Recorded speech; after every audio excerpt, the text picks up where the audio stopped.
আমরা এখন আলোচনা করব ক্লাস 10-এর 41 নম্বর পদ্ধতি। শিক্ষার্থী বন্ধুরা যারা ভিডিওটি দেখছো তারা মনে রাখবে 41 নম্বর পদ্ধতি 2026 সালের জন্য এমন একটি উপপাদ্য, এটি মনে রাখবে দ্বিতীয় ইউনিট টেস্ট পরীক্ষায় যেমন কমন রয়েছে, ফাইনাল টেস্ট পরীক্ষায় তোমাদের পরীক্ষা যে হবে সেই পরীক্ষা কমন রয়েছে, এবং মাধ্যমিক পরীক্ষা যে দিবে তোমরা সেই মাধ্যমিক পরীক্ষার জন্য কমন রয়েছে। তাই উপপাদ্যটি যথেষ্ট গুরুত্বপূর্ণ। মনে রাখবে এবছর কিন্তু তোমাদের 34 নাম্বার এবং 41 নাম্বার উপপাদ্য পরীক্ষায় আসার সবচেয়ে বেশি চান্স রয়েছে। 34 উপপাদ্য আমি ইতিমধ্যেই আমার ইউটিউব চ্যানেলে আপলোড করেছি। তোমরা এই ডেসক্রিপশন বক্সে লিঙ্ক দেওয়া থাকবে, সেখানে গিয়ে তোমরা সার্চ করলেই অবশ্যই এই 34 উপপাদ্যটি দেখতে পাবে। সেই 34 উপপাদ্যটি এত সুন্দরভাবে আলোচনা করা হয়েছে, তোমরা একবার থেকে দুবার দেখলেই 100% গ্যারান্টি তোমরা সেই উপপাদ্যটি কিন্তু তোমরা করতে পারবে, ভুল কোথাও হবে না। তাহলে এবার আমরা আলোচনা করবো 41 নম্বর উপপাদ্য। এরা যথেষ্ট গুরুত্বপূর্ণ রয়েছে, এরও যথেষ্ট গুরুত্বপূর্ণ ভূমিকা রয়েছে। তোমাদের এটা শিখতেই হবে, আর না দেখে লিখতেই হবে, ভুল করা যাবে না। ভুল করলে তোমরা সাধারণত 5 নাম্বারতে বঞ্চিত হবে। আমার দৃঢ় বিশ্বাস তোমরা এখানে একটু ভুল করবে না, মুখস্থ করতে হবে না, শুধুমাত্র চিত্রটি দেখো, আমি কি বলছি সেটা শোনো, তাহলে আমি গ্যারান্টি দিচ্ছি তোমরা প্রত্যেকে পদ্ধতি করতে পারবে। এবার চ্যানেলে যারা নতুন এসেছে অবশ্যই চ্যানেলটি সাবস্ক্রাইব করে নাও, পাশে থাকা বেল আইকনটি ক্লিক করে নাও, যখনই আমি কোনো ভিডিও আপলোড করব যাতে তোমরা সবার আগে সেই ভিডিওগুলি পেয়ে যেতে পারো। চলো আর কথা না বাড়িয়ে শুরু করছে আজকের গুরুত্বপূর্ণ ক্লাস। কি বলছে? বলছে বৃত্তের বহিস্থ কোনো বিন্দু থেকে যে দুটি স্পর্শক অঙ্কন করা যায় তাদের স্পর্শ বিন্দু দুটির সঙ্গে বহিস্থ বিন্দুর সংযোজক, কি বলছে, সংযোজক সরলরেখাংশ দুটির দৈর্ঘ্য সমান এবং তারা কেন্দ্রে দুটি সমান কোণ উৎপন্ন করে। কেন্দ্র কাকে বলা হয় সেটা জানবে, বহিস্থ বিন্দু কাকে বলা হয় সেটা জানবে, তারপরে স্পর্শ কাকে বলা হয় সেটা জানবে, স্পর্শ বিন্দু কাকে বলা হয় সেটা জানবে। তবে দেখবে উপপাদ্য অনেকটাই সহজে আসবে, তোমাদের মুখস্থ করতে হবে না। দেখো, আমরা সাধারণত বৃত্ত অঙ্কন করতে গেলে পেন্সিল কম্পাসের মধ্যে পেন্সিল কম্পাস দিয়ে অঙ্কন করি। যে বিন্দুতে বসিয়ে আমরা বৃত্ত অঙ্কন করি সেই বিন্দুটি হচ্ছে কেন্দ্র, ঠিক আছে। এবার বৃত্ত দেখো, আমি দেখাচ্ছি তোমাদের, কিছু একটা দেখে নিচ্ছি। ধরে নাও একটা বৃত্ত অঙ্কন করলাম, তোমরা পেন্সিল কম্পাস অঙ্কন করলে এখানে পুরো বলে এটা হচ্ছে কেন্দ্র। এবার কি বলছে, দুটি স্পর্শক কাকে বলা হয়? যখন তুমি এখানে একটা সরলরেখা অঙ্কন করবে, সরলরেখাটা এই বৃত্তের কোনো একটা বিন্দুতে যুক্ত হবে, শুধুমাত্র একটা বিন্দুতে স্পর্শ করে যাবে, এই ছুঁয়ে যাবে, এটা হচ্ছে স্পর্শগামী, বা এটা হচ্ছে স্পর্শ। আর এই যে এখানে যে বিন্দুটা আছে এটার নাম হচ্ছে স্পর্শ বিন্দু। ঠিক একইভাবে এই পাশ থেকে তোমাকে একটা সরলরেখা আসতে হবে, যে সরলরেখাটা কি হবে, এখান থেকে ধরে নাও এই পাশ দিয়ে সেই বৃত্তটিকে একটু স্পর্শ, এটা স্পর্শ করেনি, স্পর্শ করেনি মানে এটা কিন্তু স্পর্শ হয়নি। এরকম ভাবে যদি কেউ চিত্র এঁকে দাও তাহলে তাকে নাম্বারটা দেওয়া হবে না। তাহলে আমাদের কি করতে হবে, এইখান থেকে এমনভাবে দাগ টানতে হবে, স্কেলে ধরতে হবে যাতে স্পর্শ ছুঁয়ে যায়। স্পর্শ হয়েছে, এই স্পর্শটাকে, এই যে স্পর্শ তাই এটাকে বলা হয় স্পর্শ, আর এইটা হচ্ছে স্পর্শ, আর এটা হচ্ছে স্পর্শ বিন্দু। এবার দেখো, এই চিত্রটি কিন্তু আমার কমপ্লিট হয়নি, কেননা আমাদের এই যে বাইরে এই স্পর্শক আর এই স্পর্শক দুটি কোথাও একটা বিন্দুতে মিলিত হতে হবে, যখন মিলিত হবে তখনই সেটি স্পর্শ বিন্দু হবে।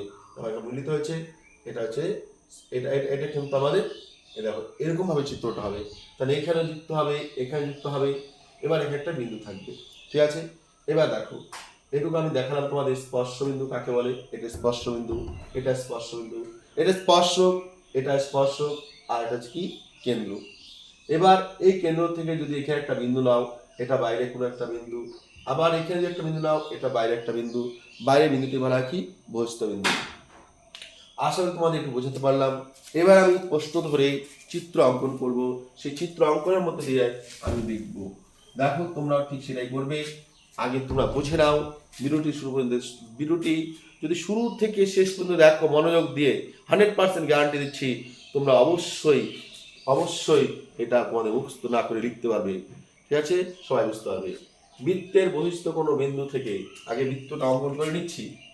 তার আগে একটা বৃত্ত অঙ্কন করে নেই। বৃত্ত অঙ্কন করলাম। মনে রাখবে তোমরা যে বৃত্তটা অঙ্কন করবে সেই বৃত্তটা অবশ্যই কাঠ পেন্সিল দিয়ে দেওয়া হবে। কাঠ পেন্সিল দিয়ে বৃত্ত অঙ্কন করবে, ঠিক আছে? বৃত্ত একটা অঙ্কন করলাম। দেখো বৃত্তের কেন্দ্র, এটা হচ্ছে বৃত্তের কেন্দ্র দিলাম ও। বৃত্তের বহিস্থ কোনো বিন্দু থেকে বাইরে একটা বিন্দু নাও, একটা বিন্দু দিলাম। বৃত্তের বহিস্থ কোনো বিন্দু থেকে যে দুটি স্পর্শক, অর্থাৎ এই পাশে দুটি স্পর্শক অঙ্কন করতে হবে। তাই ধরে নাও এখানে একটা স্পর্শক, নিচ থেকে একটা স্পর্শক যাবে এদিকে। দেখো হ্যালো, এই দেখো স্পর্শকটি কোথায় মিলিত হবে, একটু মিস্টেক করলাম আমি। স্পষ্ট ওই যে বাইরে বহিস্থ যে বিন্দু আছে সেই বহিস্থ বিন্দুতে যুক্ত করবে, ঠিক আছে? স্পর্শকটি বাইরে বহিস্থ বিন্দুতে যুক্ত হবে। ধরে নাও এখানে স্পর্শকটি এখানে যুক্ত হয়েছে। ঠিক একইভাবে ওপর থেকে আবার একটা তুমি স্পর্শক অঙ্কন করো, এই স্পর্শকটি এখানে এসে যুক্ত হবে। দেখো তোমরা স্কেল অঙ্কন করবে যাতে অবশ্যই দাগ দুটি সরল সোজা হয়। এইখানে নাম দিলাম পি, এটা হচ্ছে বাইরে বহিস্থ বিন্দু, ঠিক আছে? এবার কি বলছে, বৃত্তের, এটা বৃত্ত অঙ্কন করেছি, বহিস্থ বিন্দু কি আছে পি। বৃত্তের কোনো বহিস্থ বিন্দু অর্থাৎ পি থেকে যে দুটি স্পর্শক, এই যে একটি স্পর্শক অঙ্কন করেছি, এই যে একটি স্পর্শক, দুটি স্পর্শ অঙ্কন করা যায়, তাদের স্পর্শ বিন্দু, এখানে একটা স্পর্শ বিন্দু দেবো এ, এখানে একটা স্পর্শ বিন্দু দেবো বি। স্পর্শ বিন্দু কি বলছি, স্পর্শ বিন্দু দুটির সঙ্গে বহিস্থ বিন্দু সংযোজক সরলরেখাংশ, অর্থাৎ বহিস্থ বিন্দু সংযোজক সরলরেখাংশ, এই যে এই একটা রেখা, এই যে একটা রেখা, কি বলছে, দুটির দৈর্ঘ্য সমান, অর্থাৎ এই বাহুর দৈর্ঘ্য এই বাহুর দৈর্ঘ্য সমান হবে এবং তারা কেন্দ্রে দুটি সমান কোণ উৎপন্ন করে, অর্থাৎ এখানে একটা, এখানে এই পাশে একটা কোণ উৎপন্ন হবে, এই পাশে একটা কোণ উৎপন্ন হবে। এবার সেই কোণ যদি উৎপন্ন করতে চাই তাহলে আমাকে স্কেল দিয়ে ও আর কি যুক্ত করতে হবে। আমি ও কি যুক্ত দিলাম, ঠিক আছে? তোমরা স্কেল দিয়ে কিন্তু এটা যুক্ত করবে, কি করবে, স্কেল দিয়ে যুক্ত করবে। এবার দেখো ও থেকে এ যুক্ত করো, ও থেকে বি যুক্ত করো। দেখো কেন্দ্রে দুটি কোণ উৎপন্ন হয়ে গেল। একটা কোণ কি হলো, একটা পি ও এ, আবার একটা হলো পি এ ও বি। তাহলে এখানে একটা কোণ উৎপন্ন হলো, এখানে একটা কোণ উৎপন্ন হলো। এরা এই বিন্দুটা হচ্ছে কেন্দ্র, তাই কেন্দ্রে কোণ উৎপন্ন হয়েছে। দেখো যে তারা বলতে এ বি, এ পি এবং বিপি, কিংবা পি এ পি বি। কি বলছে, তারা বলতে এই সরলরেখা, কেন্দ্রে বলতে এই জায়গাটার মধ্যে দুটি সমান কোণ, অর্থাৎ এই কোণ উৎপন্ন করেছে, অর্থাৎ তোমাদের এই কোণটা সমান সেটা প্রমাণ করতে হবে, আবার এই বাহুটা সমান সেটা প্রমাণ করতে হবে। তাহলে আমাদের এই হলো এইটুকু চিত্রের ভিত্তিতে আমরা এখন কি লিখবো, দেখো প্রথম পয়েন্ট করবে তোমরা প্রদত্ত, দেখো একদম সোজা পয়েন্ট করে প্রদত্ত পয়েন্ট করার মধ্যে কি লিখবে, ধরি লিখলে। এবার দেখো তুমি কি এখানে কি বলছে, বৃত্তের, এবার বৃত্তের নাম কি ও, তাই লিখবে ও কেন্দ্রীয়, যা চিত্রে অঙ্কন করেছো তাই লিখবো আমরা। ও কেন্দ্র কি আছে, বৃত্তের, লিখলাম বৃত্তের বহিস্থ কি আছে, বহিস্থ, ও কেন্দ্র বৃত্তের বহিস্থ কি আছে, কোন বিন্দু, বহিস্থ বিন্দু বাইরে নাম কি দেওয়া আছে, দেখো কি হচ্ছে, বহিস্থ কোন বিন্দু, বহিস্থ বিন্দু নাম কি দিয়েছি, দেখো এটা বাইরে বিন্দু ছিল বহিস্থ, কি বিন্দু, পি বিন্দু, তাহলে বহিস্থ পি বিন্দু থেকে, দেখো থেকে যে দুটি স্পর্শক মানে কি, পি এ বিন্দু থেকে পি এ, দেখো একটা হচ্ছে পি এ স্পর্শক, একটা কি আছে দেখো, আর একটা আছে দেখো পি বি, একটা হচ্ছে কি পি এ স্পর্শক, একটা হচ্ছে কি পি বি স্পর্শক, পি এ ও পি বি স্পর্শক, দেখো স্পর্শক। এবার তাদের স্পর্শ বিন্দু কি লিখবো, স্পর্শক যাদের স্পর্শ বিন্দু, কি বলছি, স্পর্শ বিন্দু কি আছে, যাদের স্পর্শ বিন্দু কি আছে, এটা এ, এটা হচ্ছে বি, এ ও বি। তাহলে কি লিখলাম, দেখো ও কেন্দ্রবৃত্তের স্পর্শ কি আছে, বহিস্থ বিন্দু কি আছে, দেখো এটা ও কেন্দ্রবৃত্ত, ও কেন্দ্রবৃত্তের বাইরের বৃত্ত কি আছে পি, বাইরের বৃত্ত অনেক কি আছে এটা বহিস্থ বিন্দু, তাই লেখা হয়েছে ধরি কমা ও কেন্দ্রবৃত্তের বহিস্থ বিন্দু পি, বহিস্থ পি বিন্দু থেকে দেখো বহিস্থ বিন্দু পি থেকে কি আছে পি এ পি বি, দেখো কি আছে পি এ ও, কি আছে পি বি, এই যে পি বি স্পর্শক, যাদের স্পর্শ বিন্দু এ ও বি, লিখি যাদের স্পর্শক কি আছে এ, এখানে এ, এখানে হচ্ছে বি। এবার দেখো এটা হয়ে গেল। এবার কি বলছে দেখো, সংযোজক সরলরেখাংশ দুটির কেন্দ্রে সমান কোণ সমান এবং কি বলছে সংযোজক সরলরেখাংশ দুটির দৈর্ঘ্য সমান এবং তারা কেন্দ্রে দুটি সমান কোণ উৎপন্ন করে। তার মানে কি করছি, এই দুটো সমান হয়েছে, এবার কেন্দ্রে যে কোণ উৎপন্ন হয়েছে কিভাবে কোণ উৎপন্ন হয়েছে, কারণ ওর সাথে এ যুক্ত করেছি, ওর সাথে বি যুক্ত করেছি, ওর সাথে পি যুক্ত করেছি, তাই এই যে আমরা এখানে যে কোণ উৎপন্ন হয়েছে এটুকু আমাদের লিখতে হবে। এবার কিভাবে উৎপন্ন হলো সেটা আমরা লিখব। কিভাবে উৎপন্ন হয়েছে, আমরা ওর সাথে এ যুক্ত করেছি, ওর সাথে বি যুক্ত করেছি, ওর সাথে পি যুক্ত করার পরে এখানে কিন্তু কোণ উৎপন্ন হয়েছে, তাই লিখবো আমরা ও কমা এ সেমিকলন ও কমা বি, ও আছে ও কমা পি, ও কমা পি যুক্ত করায় কেন্দ্রে কয়টি কোণ, একটি কোণ দুটি কোণ, একটি কোণ দুটি কোণ, কেন্দ্রে দুটি কোণ, কেন্দ্রে দুটি কোণ এ ও পি ও কি আছে বি ও পি, দেখো এ ও P R B O P, কেন্দ্রে দুটি কোণ দুটি এ ও P O B O P উৎপন্ন করে।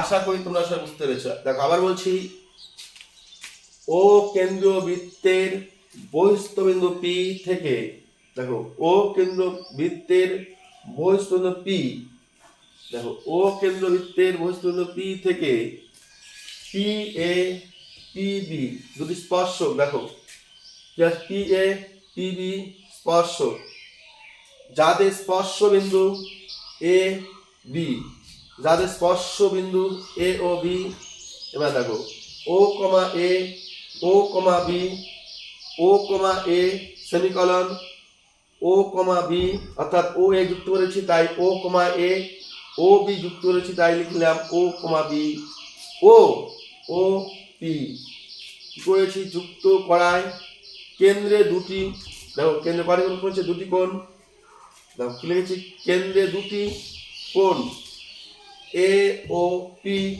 ও বি ও কোণ বি ও পি, এই দেখো কোণ বি ও পি উৎপন্ন করে। আশা করি তোমরা একটু বুঝতে পেরেছো। এবার কি লিখবো আমরা, প্রামাণ্য বিষয়, অর্থাৎ কি প্রমাণ করব আমরা, প্রামাণ্য বিষয় কি প্রমাণ করতে হবে বলছে, দেখো এই যে বহিস্থ বিন্দুর সংযোজক সরল রেখাংশ দুটির দৈর্ঘ্য সমান, এটুকু বস্তু, তার মানে এটা কি আছে পি এ, এক নম্বর পি এ সমান সমান, দেখো এই বাহুটা আর এই বাহুটার নাম কি আছে পি এ, এই বাহুটার নাম কি আছে পি বি, দেখবো পি বি সমান, আবার বলছি এই যে বাহুটা আছে এই বাহুটা আর এই বাহুটা সমান, দাদা বলছে তাহলে এই বাহুটাকে পি এ, এই বাহুটাকে পি বি সমান। এবার বলছে তারা কেন্দ্রে দুটি সমান কোণ উৎপন্ন করে, তারা কেন্দ্রে দুটি সমান কোণ উৎপন্ন করে, মানে এই কোণটা, তাহলে এই কোণটা কি হবে, এই কোণটা যদি আমরা করি এই কোণটা, তাহলে পি ও এ লিখতে পারি, পি ও এ সমান সমান কোণ একে P O B, P O B, এটাই প্রমাণ করতে বলছে। এবার আবার যদি কেউ লেখো এ ও পি কিংবা বি ও পি তাও তবু হবে, কারণ কোনটা ও দেখাতেই হবে। তাহলে দেখো আমাদের প্রমাণ করতে হবে এই বাহুটা সমান আর এই কোণটা সমান। এবার আমাদের প্রামাণ্য হয়ে গেল। এবার কি লিখবো? আমাদের প্রমাণ। কারণ অঙ্কনের কোনো বিষয় এখানে অবশিষ্ট নেই, তাই আমরা অঙ্কন করব না। অঙ্কন করা ছাড়াই আমরা এটা প্রমাণ করতে পারবো।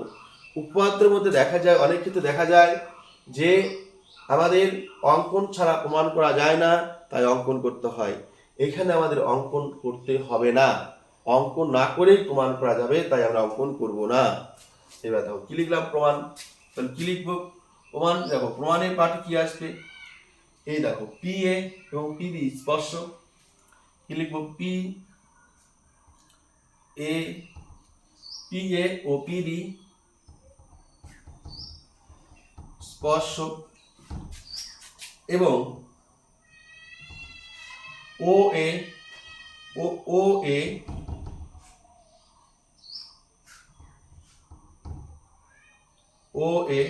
আর ঠিক আছে ও বি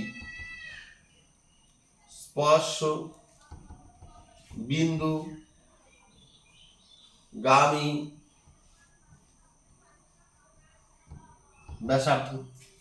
এবার প্রশ্ন হচ্ছে, তোমরা প্রশ্ন করতে পারো যে এই দুটি স্পর্শক তো আমরা আগেই বলেছি, এই দুটি কি লিখেছি? ও এ, এই যে ও এ এবং ও বি স্পর্শ বিন্দুগামী ব্যাসার্ধ কিভাবে হয়?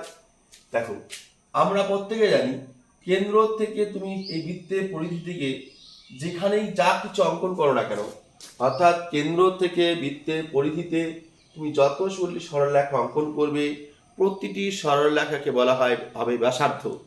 তুমি এই বৃত্তের কেন্দ্র থেকে যতগুলি সরলরেখা বৃত্তের পরিধি পর্যন্ত অঙ্কন করবে, প্রতিটি সরলরেখাকে বলা হবে এক একটি ব্যাসার্ধ। তাহলে ও এ একটি ব্যাসার্ধ, ও বি একটি ব্যাসার্ধ, ঠিক আছে? তাহলে এই ব্যাসার্ধটা কোথা থেকে এসেছে? এই ব্যাসার্ধ দেখো এই কোথা থেকে নিয়েছি? ও থেকে এর দিকে যুক্ত রয়েছি, আবার ও থেকে বি বিন্দুর দিকে যুক্ত রয়েছে, অর্থাৎ ও থেকে বি বিন্দুর দিকে টেনেছি, আবার এখানে ও থেকে এ বিন্দুর দিকে টেনেছি, তাই স্পর্শ বিন্দুর দিকে এসেছে এদিকে, তাই স্পর্শ বিন্দুগামী। আবার এটাও কেন্দ্র থেকে স্পর্শ বিন্দুর দিকে এসেছে, তাই লিখেছি আমরা স্পর্শ বিন্দুগামী। এবার যেহেতু এটাও ব্যাসার্ধ, এটা ব্যাসার্ধ, তাই এটা লিখেছি ব্যাসার্ধ। আশা করি তোমাদের বোঝাতে পারলাম, ঠিক আছে?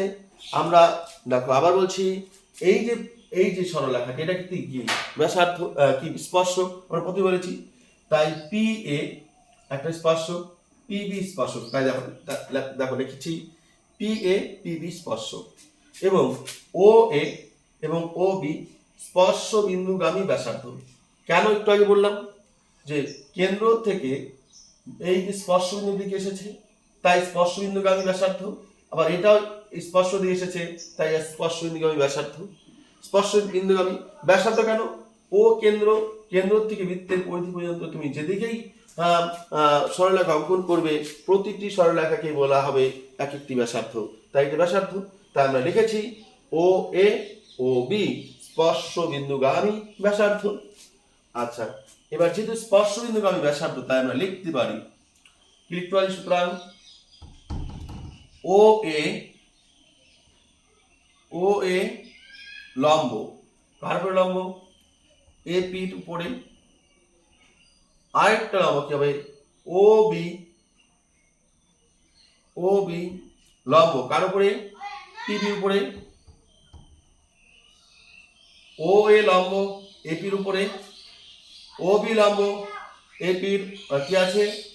ও এ লম্ব পি এর উপর বা এ পির উপরে, ও বি লম্ব বি পির উপরে বা পি বির উপরে, ঠিক আছে? আমরা এখানে কি লিখছি? ও এ লম্ব এপি আর ও বি লম্ব কি বিপি দিয়েছি বিপি, ঠিক আছে? তাহলে দেখো হলো, তাহলে ও এ লম্ব এপি, ও বি লম্ব বিপি হয়ে গেল।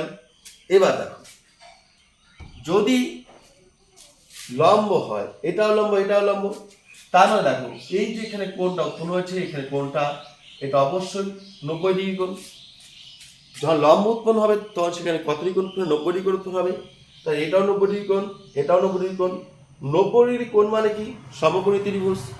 90 ডিগ্রি কোণ মানে কি? সমকোণী ত্রিভুজ। তা আমরা লিখতে পারি সমকোণী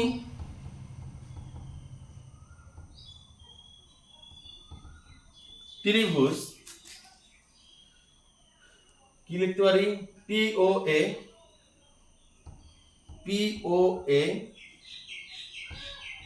ও সমকোণী ত্রিভুজ POB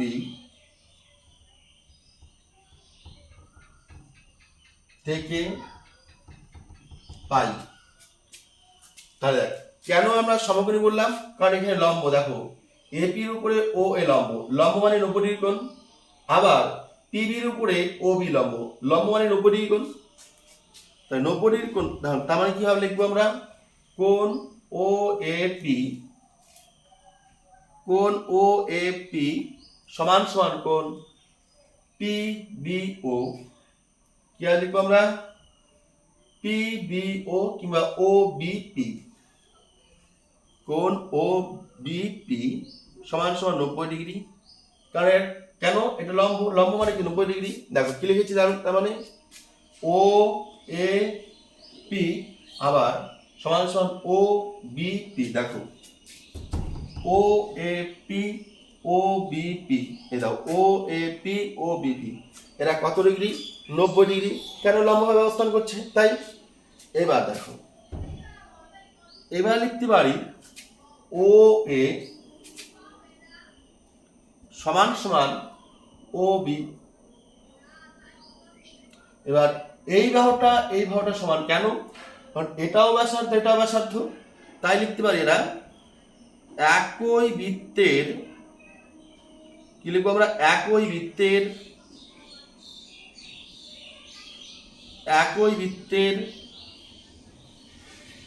ব্যাসার্ধ, একই বৃত্তের ব্যাসার্ধ মানে কি, এটা সমান।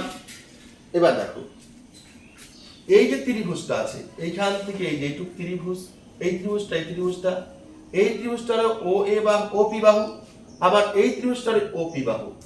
যখন দুটি ত্রিভুজের একটি বাহু, একই বাহু থাকে, এই ত্রিভুজটার ও পি বাহু, এই ত্রিভুজটার ও পি বাহু, তখন সেই বাহুটা বলা কি, সাধারণ বাহু। আমরা লিখতে পারি ও পি সাধারণ বাহু।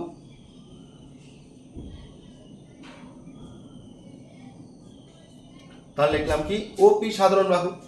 কখন ওপি সাধারণ বাহু লিখবো আমরা, যখন দেখবো পাশাপাশি দুটি ত্রিভুজ উৎপন্ন হবে, দুটি ত্রিভুজেরই একটি বাহু থাকবে কি, ওপি, সেটা হচ্ছে সাধারণ বাহু। এবার যখনই দেখো একটা ত্রিভুজের তিনটি জিনিস সমান হবে, তখন ত্রিভুজ দুটি কি হবে, সর্বসম। তাহলে দেখো এই কোণ, এই যে কোণটা আছে, এই কোণটা সমান, প্রমাণ হলো। এই বাহুটা সমান, প্রমাণ হলো। আবার এই বাহুটা, এই যে এটা সাধারণ বাহু, দেখো একটা জিনিস সমান, দুটা জিনিস সমান, তিনটা জিনিস সমান। যখন কোনো ত্রিভুজের দুটি জিনিস আমরা সমান লিখব, তখনই লিখতে পারবো ত্রিভুজ দুটি সর্বসম। তাই আমরা এখানে লিখবো, সুতরাং দেখো, সুতরাং আমরা কি লিখবো, ত্রিভুজ ও এ পি সর্বসম ত্রিভুজ ও বি পি, কি লিখবো, O A P O B P সর্বসম লিখলাম। হ্যাঁ, ত্রিভুজ O A P O B P সর্বসম। কেন সর্বসম, ওই যে আমি বললাম একটু আগেই যে আমরা প্রমাণ করে ফেলেছি ত্রিভুজের তিনটি জিনিস সমান, মানে এই বাহুটা সমান, এই কোণ সমান, এই বাহুটা সমান। একটা ত্রিভুজের তিনটি জিনিস সমান হলেই ত্রিভুজ দুটি হয় সর্বসম। তাই ত্রিভুজ দুটি আমরা সর্বসম লিখেছি। সর্বসম ত্রিভুজের সবকিছু কি হয়, সমান।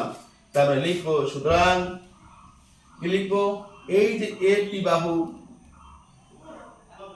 এপি কিংবা পি এ লিখতে পারি। হ্যাঁ, আমরা কি লিখবো, এখানে কি লিখবো, পি এ সমান সমান পিবি সমান, কেননা এরা সর্বসম ত্রিভুজের অনুরূপ বাহু। লিখতে পারো সর্বসম সর্বসম সর্বসম ত্রিভুজের অনুরূপ বাহু ব্যাকেট টুক লিখলে হবে না লিখলে হবে। এবার কি সর্বসম ত্রিভুজের অনুরূপ বাহু, তাই পি এ সমান পি বি, এইটা সমান এটা। এবার দেখো এই যে এবার এই কোণটা এই কোণে কি হবে, সমান হবে। এবার লিখবে কোণ এ ও পি কিংবা পি ও এ, কোণ পি ও এ সমান সমান কোণ কি হবে পি ও বি। এটাও সমান, কেন? এরা সর্বসম ত্রিভুজের অনুরূপ কোণ, সর্বসম ত্রিভুজের অনুরূপ কোণ। তাহলে দেখো এই বাহুটা সমান, এই কোণ সমান, প্রমাণিত হয়ে গেল। তাহলে আমরা পাশে লিখতে পারি প্রমাণিত। কি লিখতে পারি আমরা? প্রমাণিত। আশা করি প্রত্যেক শিক্ষার্থী বন্ধুরা তোমরা বুঝতে পেরেছো। যদিও সময়টা আমার অনেকটা বেশি নিয়েছি, আশা করি তোমাদের বোঝাতে পেরেছি, তোমরা বুঝতে পেরেছো। যদি কোথাও বুঝতে অসুবিধা হয় তোমরা অবশ্যই কমেন্ট বক্সে জানাবে। আমি আবার এটি নতুনভাবে তোমাদের অন্যরকমভাবে করাবো, যাতে তোমাদের কোথাও বুঝতে অসুবিধা না হয়। হ্যাঁ, এবার অঙ্কের ক্ষেত্রে যে কোনো সমস্যা করার জন্য কমেন্ট বক্সে তোমরা কমেন্ট করতেই পারো। যে সমস্যা নিয়ে তোমরা কমেন্ট করবে সেই সমস্যার উপরে আমি আবার নতুন করে ভিডিও আপলোড করব। শুধুমাত্র তোমাদের সুবিধার্থের জন্য তোমাদের সাথে ছিলাম, আছি, থাকবো। শুধুমাত্র তোমাদের কমেন্টের অপেক্ষায় থাকবো। যে বিষয়ে কমেন্ট করবে, যেটা তোমাদের সমস্যা, তোমাদের কাছে যতই কঠিন হোক না কেন, চাই জল ভাতের মতো করে আমি সহজ করে নিয়ে যাব তোমাদের সামনে, শুধুমাত্র একটা কমেন্টের অপেক্ষা। তাহলে শিক্ষার্থী বন্ধুরা, শুরু থেকে যারা ভিডিওটি দেখেছো তাদেরকে অসংখ্য ধন্যবাদ জানাচ্ছি। যারা ইতিমধ্যে চ্যানেলটিকে সাবস্ক্রাইব করে নিয়েছো তাদেরকে অসংখ্য ধন্যবাদ। যারা এখনও চ্যানেলটি সাবস্ক্রাইব করনি তারা অবশ্যই সাবস্ক্রাইব করে নাও, পাশে থাকা বেল আইকনে ক্লিক করে নাও, যাতে যখনই কোনো ভিডিও আপলোড করবো তোমরা সবার আগে পেয়ে যেতে পারো। ধন্যবাদ সবাইকে। সুস্থ থাকবে, ভালো থাকবে। ছাত্রছাত্রীদের একমাত্র কাজ পড়াশোনা করা। আশা করি সেদিকে মনোনিবেশ করবে।